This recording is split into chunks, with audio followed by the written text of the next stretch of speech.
नमस्कार दोस्तों, आप सभी का स्वागत है मेरे चैनल पे। आज हम सुनेंगे कहानी विराम। दोस्तों, आप सभी से निवेदन करना चाहूँगी कि मेरे द्वारा बोली हुई कहानी आप लोग को पसंद आती हो तो वीडियो को लाइक, शेयर और चैनल को सब्सक्राइब ज़रूर कीजिएगा। तो चलिए स्टार्ट करते हैं। किले की प्राचीरों से ऊंची और न खत्म होने वाली चढ़ाई, कहीं कोई और छोर दिखाई नहीं देता। क्या हो रहा है उसकी ज़िंदगी में? आखिरकार ठहराव क्यों नहीं आ रहा है? समुद्र में लहरों मानो लगातार उठापटक कर रही हैं। उसे जिस शांत नदी की तलाश थी, वह तो जैसे किसी रेगिस्तान रेत में जाकर कहीं समा गई है। रात दिन, बरस दस बरस निरुद्देश्य से यूं ही सरकते जा रहे हैं।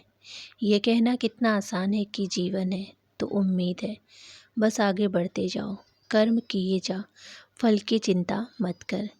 गीता का यह ज्ञान सुनने में, दूसरों को देने में बहुत अच्छा लगता है, पर स्वयं इस पर अमल करना कितना कठिन कार्य है, यह तो वही जानता है जो दूसरों की सलाह का पात्र बनता है।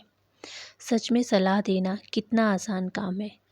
कुछ शब्द ही तो मुंह से निकालने पड़ते हैं, वे भी ऐसे शब्द जो सुनने और कहने दोनों में ही बहुत कर्णप्रिय लगते हैं। आज नहीं तो कल सब ठीक हो जाएगा। जैसे अच्छा वक्त नहीं रहा, वैसे ही बुरा भी नहीं रहेगा। पतझड़ के बाद ही पसंद आता है। Be positive. किसी की तकलीफ को देखकर संतावना देना मानो हर कोई अपना फर्ज समझता है। उसे भी ऐसे सलाहकार बहुत मिले। उसकी ज़िंदगी में आने वाला उतार चढ़ाव से उसे कोई निकाल तो नहीं पाया, पर संतावना देने में किसी ने कोई कसर नहीं छोड़ी। लेकिन क्या सच में ऐसे आदर्श वाक्यों से अशांत व्यक्ति शांत हो जाता है? उसके मन को राहत मिल पाती है? जिसके घाव रिस रहे हो, उसे तो शायद ऐसी सीख ज़्यादा कचोटती होगी और अंदर ही अंदर अवश्य झल्लाता होगा कि जाके पैर न फटे भी आई, वो क्या जाने पीर पर आई। अपने दर्द को खुद ही महसूस किया जा सकता है, दूसरा केवल ऊपरी पीड़ा देख पाता है। भीतर चल रहे झंझावट को वह कैसे महसूस कर सकता है? वैसे उसके भीतर चलता रहता है, विहान को लेकर। हर समय उसे ही लेकर वह फिक्रमंद रहती है। बस वह खुश रहे, उसका करियर बन जाए और वह सेटल हो जाए। इसके अलावा और उसने क्या चाहा था? लेकिन सिर्फ हार ही मिली उसे। तो क्या उसकी चाहत कुछ ज़्यादा ही बड़ी थी? क्या उसने कुछ ज़्यादा ही अपेक्षा रख ली थी अपनी ज़िंदगी से? क्या ये वास्तव में समय के साथ सब ठीक हो जाता है? क्या वक्त घावों पर मरहम लगाने का काम करता है? होता ही होगा, तभी तो सब एक ही बात कहते हैं। उसके मन के घोड़े बेलगाम भागते जा रहे थे। जिंदगी जब मशीन सी हो जाती है, तब सब नीरस लगने लगता है। फिर न बसंत के आगमन का एहसास होता है और न ही पक्षियों का मीठा कलरव लुभाता है। प्रकृति के अनूठे सौंदर्य भी मन अभिभूत नहीं होता। बहती नदी का रिदम भी तब आकर्षित नहीं करता। बस जिंदगी मशीन हो जाती है और हम दिन रात बिना सोचे समझे, बिना अपने उद्देश्य का अवलोकन किए, बिना अपने लक्ष्यों पर फोकस किए दौड़ते चले जाते हैं। बुआ ठीक ही कहा करती थी कि चाहे शरीर हो या मन, उसकी सही तरह से देखभाल न करो तो जंग लग जाता है, बिल्कुल मशीन की तरह। और वह तो बिना रुके चली जा रही है। अगर तार्किक ढंग से देखा जाए तो उसके शरीर में जंग नहीं लगना चाहिए, क्योंकि जंग तो रुकने पर लगता है। यानी कि इस तर्क के सामने भी उसकी ज़िंदगी के समीकरण उलट कर रह गए हैं। वह रुक नहीं पा रही है, इसीलिए जंग लग रहा है। आखिर विराम तो चाहिए ही। बावजूद उससे कहा जाता है कि आखिरकार तुम करती क्या हो, तुम्हारा कंट्रीब्यूशन ही क्या है? सारे दिन घर पर रहती हो, बाहर निकलो तो पता चलेगा कि कितनी थकावट होती है। यह सुनकर लगता है मानो किसी ने उसके कानों में पिघला हुआ शीशा उड़ेल दिया।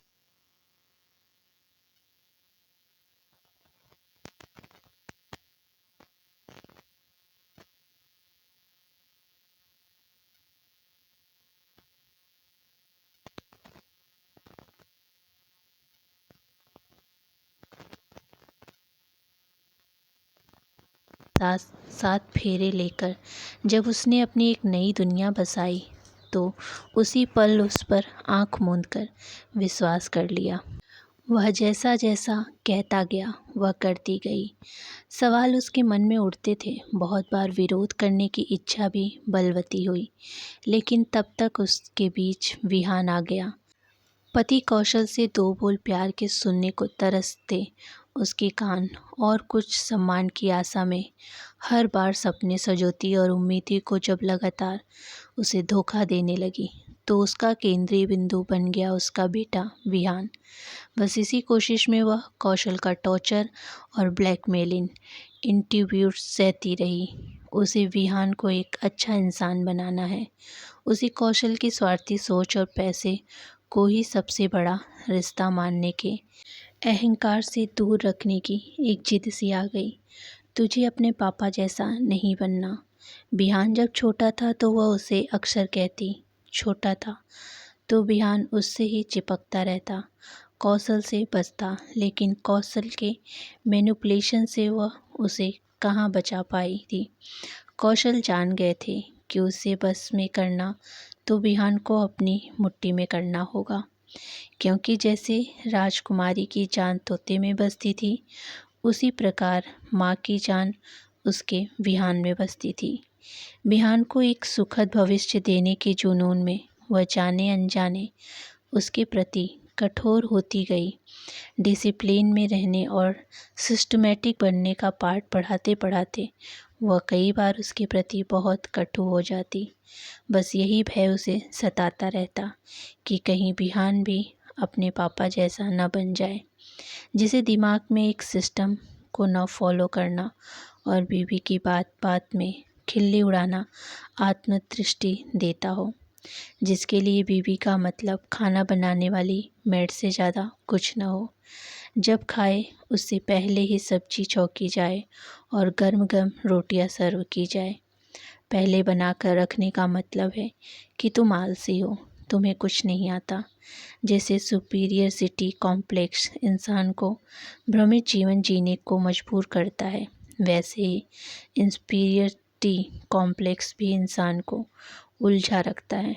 फ़र्क इतना है कि सुपीरियरिटी कॉम्प्लेक्स में इंसान अपने को बेहतर साबित करने के प्रयास में दूसरों को ही हीन दिखाने की कोशिश में लगा रहता है, जबकि इंफीरियरिटी कॉम्प्लेक्स में इंसान अपनी हीनता छिपाने के लिए दूसरों को कमतर दिखाने की कोशिश में लगा रहता है। जब कोई भय जुनून बन जाता है तो शायद उसका चेहरा ही बदल जाता है, उसका असर नकारात्मक भी हो सकता है। तब यह बात कहाँ सूझती है, लेकिन उसके साथ ऐसा ही हुआ।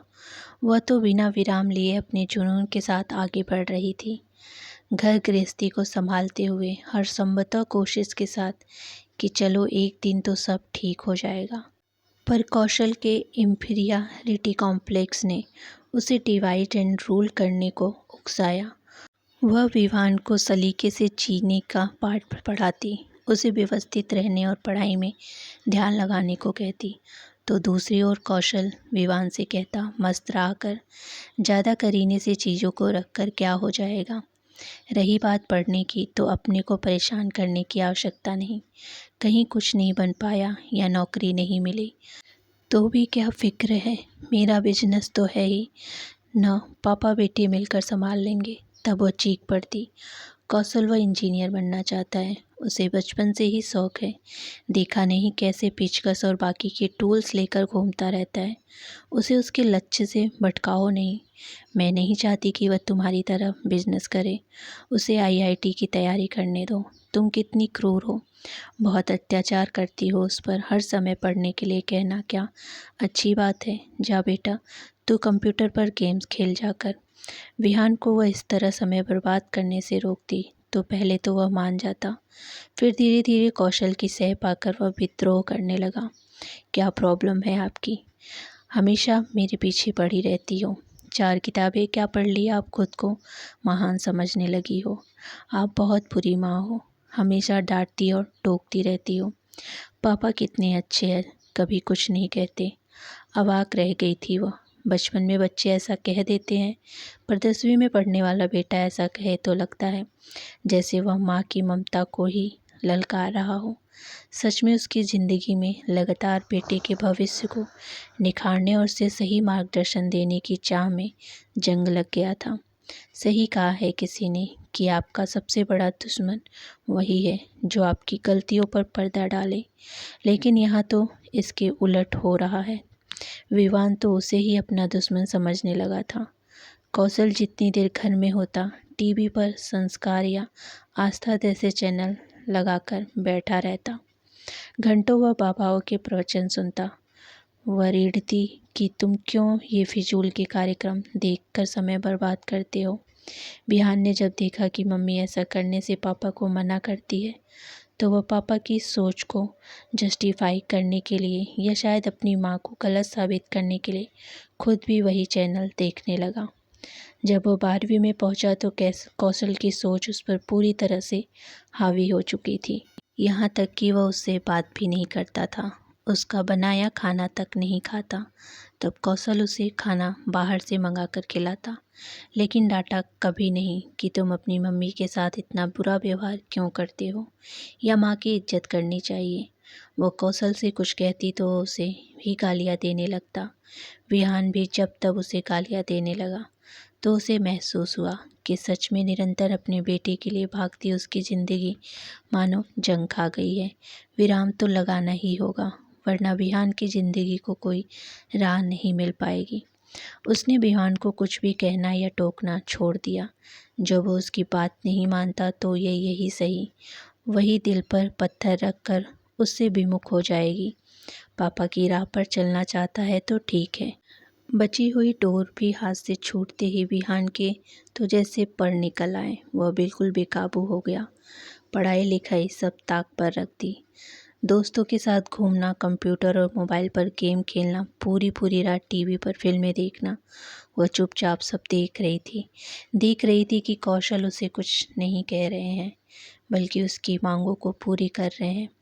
कई बार उसे ताना देते, क्या हुआ तेरी माँ आजकल तुझे कुछ कहती नहीं, लगता है उसका सारा जोश ठंडा पड़ गया, या फिर अनुशासन में रहने का बुखार उतर गया। 12वीं के बोर्ड एग्जाम का पहला पेपर और बिहान 9 बजे तक सो रहा था।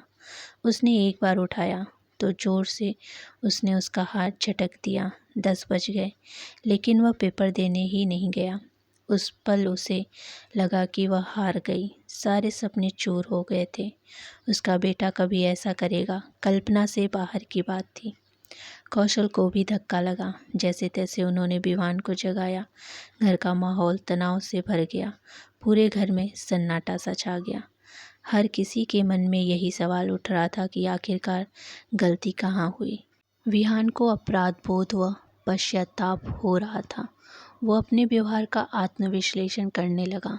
तब उसे एहसास हुआ कि मम्मी ने उसे सही राह दिखाने की कितनी कोशिश की, पर पापा के सह से कारण वह बिगड़ता चला गया। जब कौशल ने विहान को समझाने की कोशिश की, उसने अपना पूरा साल खराब कर लिया, तो वह उन पर ही ज्वालामुखी की तरह फट पड़ा। पापा, आप जिम्मेदार हो इन सब के। मम्मी मुझे समझाती थी तो आप मुझे कंप्यूटर खेलने के लिए उकसाते थे। खुद खपी ऑर्गेनाइज नहीं करे तो मुझे भी अपने जैसा बना डाला। आप सचमुच बुरे हो और सेल्फिश भी। मम्मी को नीचा दिखाने के चक्कर में आप मेरे जीवन से खेल गए।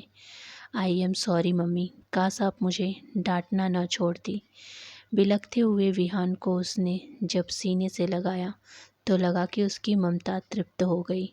बेटा, 1 साल खराब होना उतना इम्पोर्टेंट नहीं है जितना कि उसकी और अपने जीवन की कीमत समझ लेना। मैं तुम्हारे साथ अगर सख्त व्यवहार करती थी तो इसलिए क्योंकि तुम्हारी भलाई चाहती थी। सिस्टम को न फॉलो करने से हम अपने लक्ष्य पर फोकस नहीं कर पाते। सही ही कहते हैं लोग कि पतझड़ के बाद ही बसंत आता है, लेकिन वह भी एक बात कहना चाहती है कि कभी कभी ज़िंदगी को जंग लगने से बचाने के लिए विराम देना भी आवश्यक है।